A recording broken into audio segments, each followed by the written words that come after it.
So how do you go from an initial idea through to actually creating a course? What are all the things in between that you need to arrange and think about?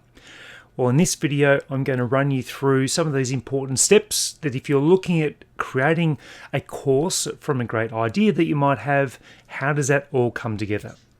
Now, thank you so much for joining me on my YouTube channel. My name is Romney. I'm the founder of Global Self-Publishing, and I'm also a best-selling course instructor with over 40,000 students now that I've actually got enrolled in my courses.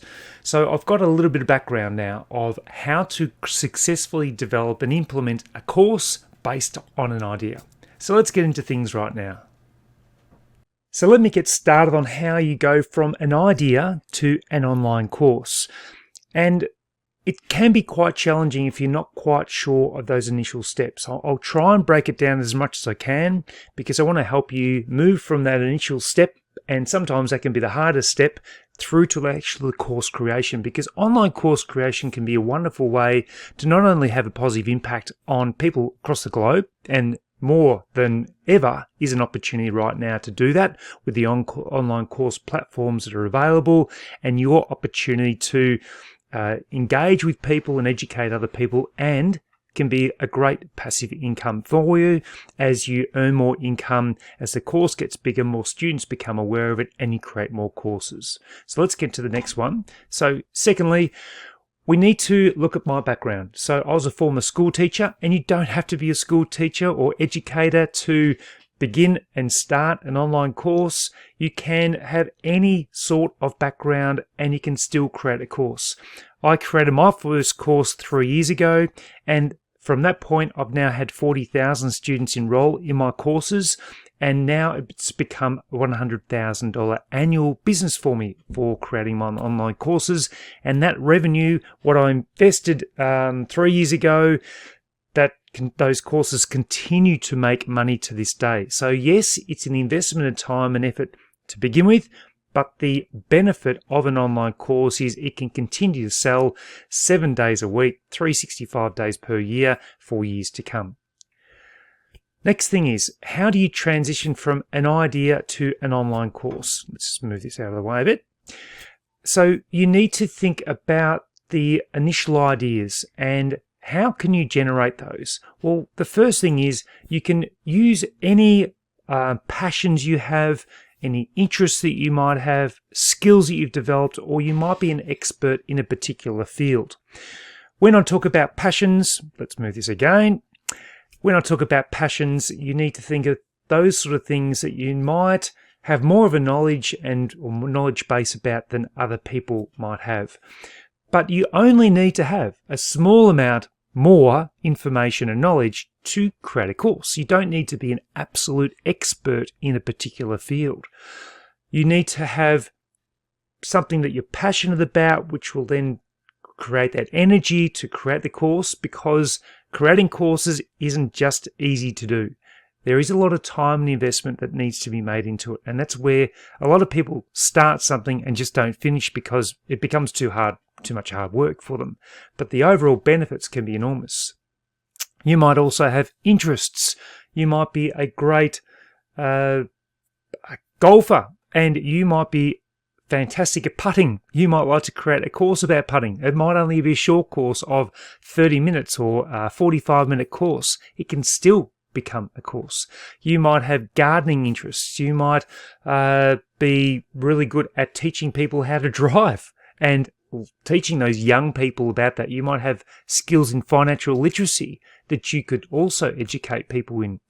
You might have other skills that you could be really good at. You might also be a great triathlete, and you might talk people through your training program and training regime leading up to competitions.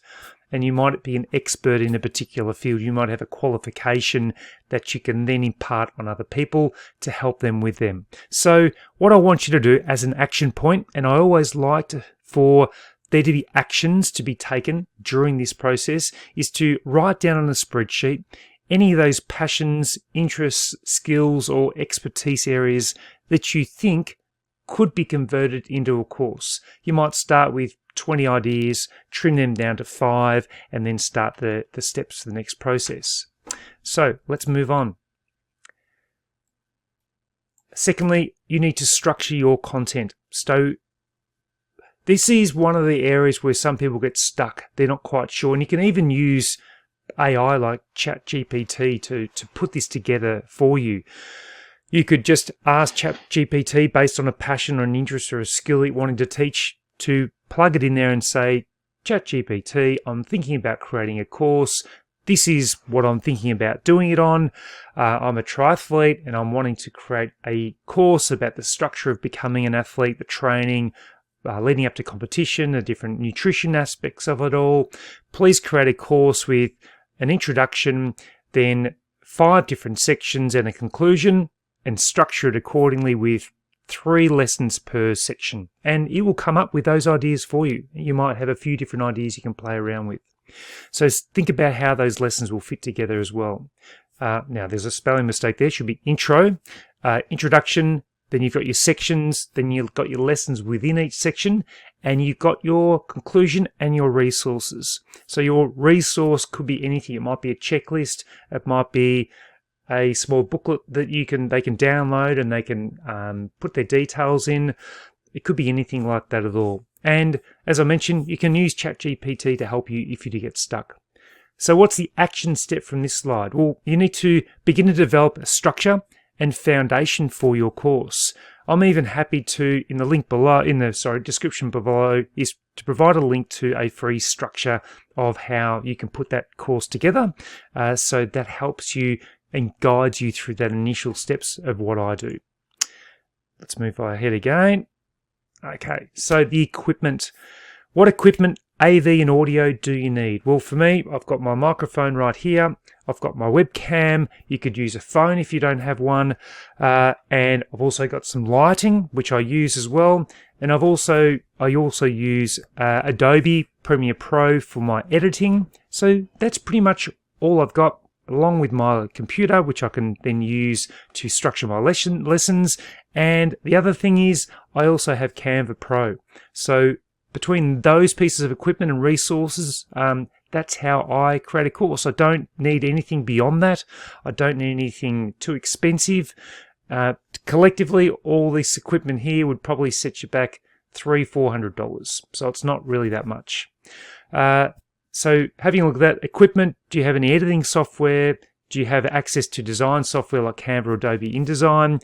The action is to just make a list of what you need. So I would suggest you get some lighting, and I've got some lighting here and a ring light. Collectively, you could probably get it for around about $50 to $80 for those things. You've got a microphone. Make sure you get a good one though. I'd invest maybe a couple $100 on a good microphone, and especially a good camera. You want a high quality definition camera for your courses. So make a list of those resources and equipment that you might be able to use. Next thing, hosting platform. This can be complicated, but it can be as complicated as you want to make it. So where do you really want to host your course? I've personally hosted courses on Thinkific, which is where you host your own courses. You've got full control of the pricing and the marketing and what you do. And you can develop, you can collect people's emails or students' emails and details. You get the 100% of what course revenue is, so it comes through to you. An alternative would be to use Udemy.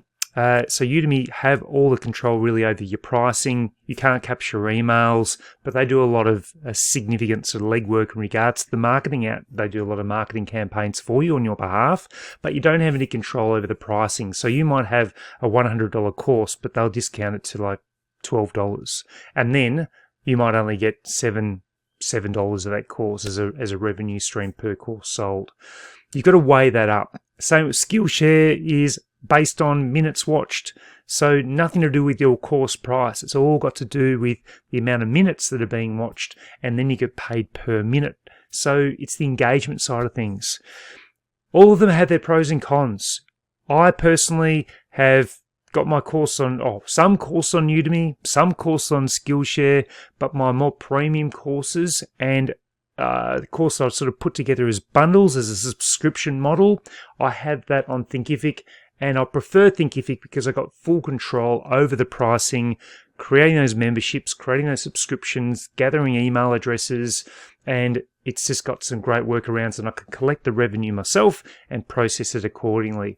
So I've probably lean more towards Thinkific, and I'll go into the next slide in a moment, but I do have a free course, 2-hour course, which you can view on how I set up my courses with Thinkific. So research the different, it's an action point, research the different options like Thinkific, Udemy, Skillshare, and you can view my free course, which is, once I move this, is my free How to Create an Online Course with Thinkific.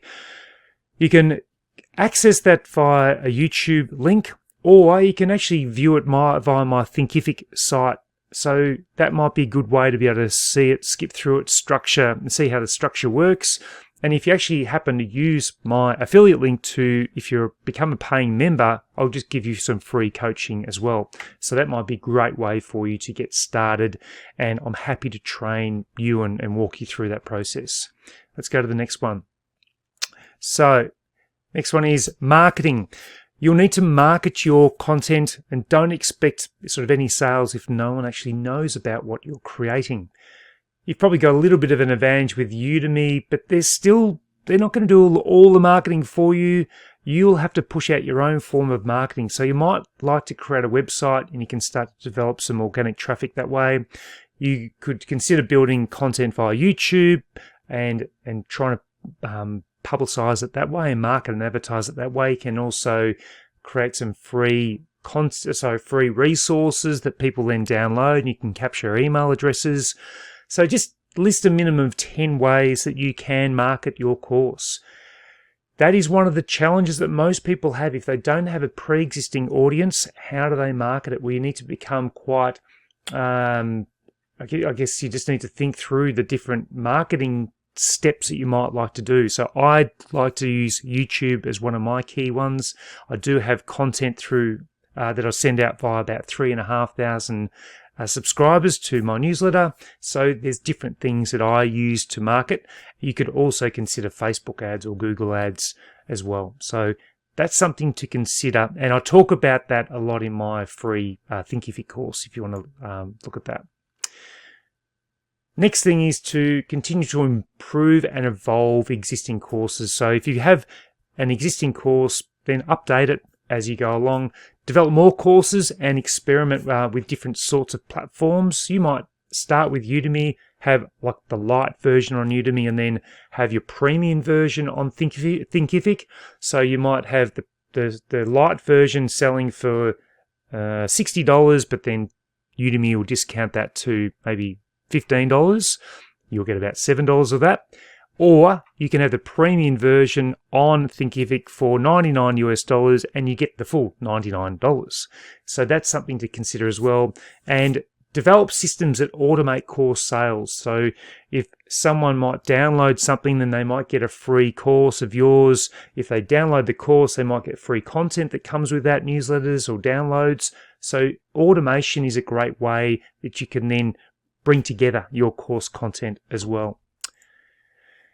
And then finally, I'm here to help. I want to be, if you have some additional needs that you need to be assisted with your course development, then you can book in a 1-hour coaching call.